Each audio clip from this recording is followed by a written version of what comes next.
नमस्कार, मैं हूं आपके साथ ज्योतिका। आइए रुक करते हैं फटाफट खबरों की ओर।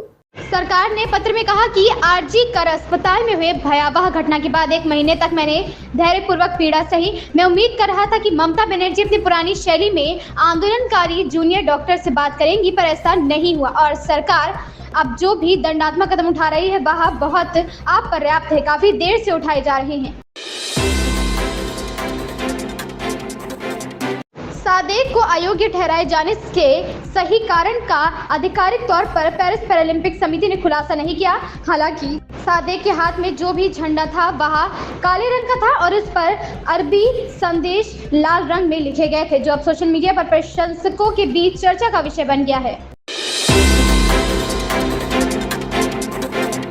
सीएम योगी आदित्यनाथ ने रविवार को अम्बेडकर नगर में कहा कि सत्ता में आने के लिए सपा षड्यंत्र रच रही है। जाति के नाम पर लोगों को बांटने की कोशिश की जा रही। सीएम बोले कि सपा सरकार में जो जितना बड़ा गुंडा होता था उसको उतना बड़ा ओहदा मिलता था। हरियाणा विधानसभा चुनाव में कांग्रेस और आप के बीच गठबंधन को हो सकता है। चर्चा है कि गठबंधन को लेकर कई दौरे की बैठक हो चुकी है, लेकिन कई सहमति नहीं बन पाई है। इस बीच आप के विधायक सोमनाथ भाटी ने सोशल मीडिया एक्स पर कहा कि हरियाणा में आप कांग्रेस गठबंधन से पहले आपको लोकसभा चुनाव के दौरान दिल्ली में बने इसी तरह की गठबंधन की प्रभावशीलता का मूल्यांकन करना चाहिए। केंद्रीय गृह मंत्री अमित शाह ने कहा कि जम्मू कश्मीर में अगर नेका और कांग्रेस की गठबंधन सरकार आती है तो पीछे पीछे आतंकवाद भी आएगा। दोनों दल आतंकवाद, अलगाववाद और भ्रष्टाचार को बढ़ावा दे रहे हैं। नेका के एजेंडे पर बोलते हुए शाह ने कहा कि जम्मू कश्मीर में कोई स्वायत्तता प्रस्ताव लागू नहीं होगा। हम फिर से जम्मू कश्मीर के साथ अन्याय नहीं होने देंगे। शाह शनिवार को जम्मू में पार्टी के विजय संकलन बूथ कार्यकर्ता सम्मेलन में बोल रहे थे। पंजाब में सफर महंगा हो गया है क्योंकि बसों का किराया बढ़ा दिया गया है। शनिवार को पंजाब ट्रांसपोर्ट विभाग ने इस संदर्भ में नोटिफिकेशन जारी कर दिया है। सामान्य बसों का किराया 23 पैसे प्रति किलोमीटर के हिसाब से बढ़ाया गया है, जबकि कोच और सुपर कोच वाली बसों का किराया 41 से 46 पैसे प्रति किलोमीटर के हिसाब से बढ़ाया गया है। भारत के ऊर्जा उत्पादन और ट्रांसमिशन सेक्टर में आने वाले दिनों में जबरदस्त विकास देखने को मिलेगा और यह साल 2030 तक बढ़कर $280 अरब हो सकता है।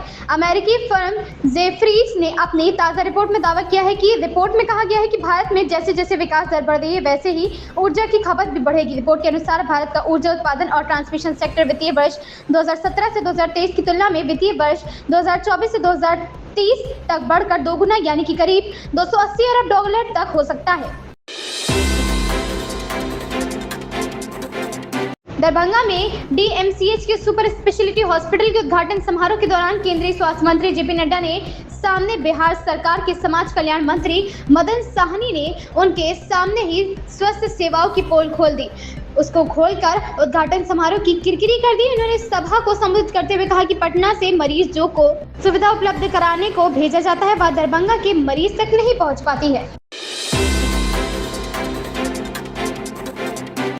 निर्देशक वासन बाला की बहुप्रतीक्षित एक्शन ड्रामा फिल्म जिगरा का टीजर अभी कुछ ही देर पहले जारी किया गया है। इस फिल्म में आलिया भट्ट धमाकेदार एक्शन करती नजर आएंगी। टीजर की बात करें तो इस टीजर में आलिया मिस्टर भाटिया को अपनी आप बीती सुनाती नजर आएंगी।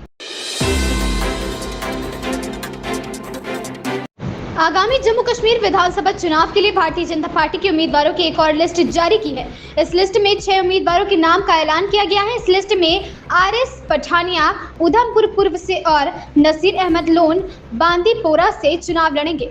करनाह सीट से मोहम्मद इदरीस करनाही को टिकट मिला है। हंदवाड़ा सीट से गुलाम मोहम्मद मीर पार्टी के प्रत्याशी होंगे। गुरेज सीट से फकीर मोहम्मद खान लड़ेंगे।